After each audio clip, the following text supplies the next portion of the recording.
Many different groups and individuals are involved in the development on the river. For this My Hometown, I want to introduce you to a man who started one of those groups, the Tri-State Watershed Alliance, and is on the board of a handful of others. He's known as the man with the boat. Dan Wire has spent his entire life dedicated to our rivers. When you ask him why, he simply says, well, I don't know anything else.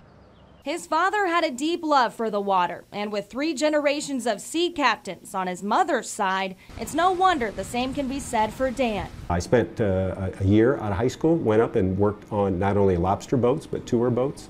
I worked on towboats on the Mississippi, Ohio, and Tennessee rivers. I worked on a shell dredge in the Gulf of Mexico.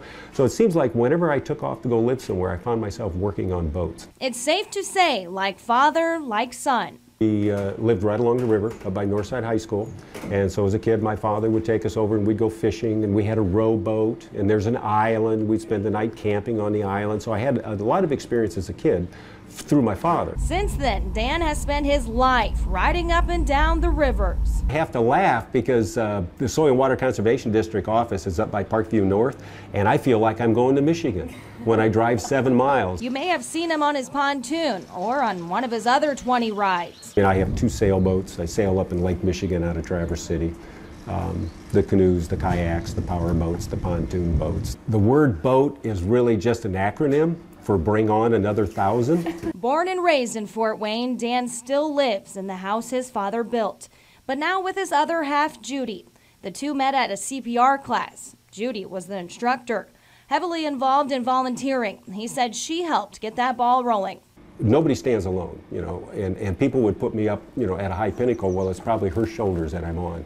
But it can really all go back to his father, following in his footsteps of a love for the water and having a meaningful purpose. He was always a giver, and I think that's the 2 things I got from him, was a work ethic and giving back to your community. Tomorrow I'll show you exactly how Dan has given back to the community. He's the man fueling the talk of riverfront development. Plus, the latest project, the canal boat, is getting ready to hit the water. We have an exclusive first look inside. That's tomorrow here on First News. Now Rob joins us for some weather. Yeah, you know, Dan Wire's a really good guy. Whenever we've done the free pontoon excursions, you know, for 3 Rivers Festival, he's always giving us tours of the river.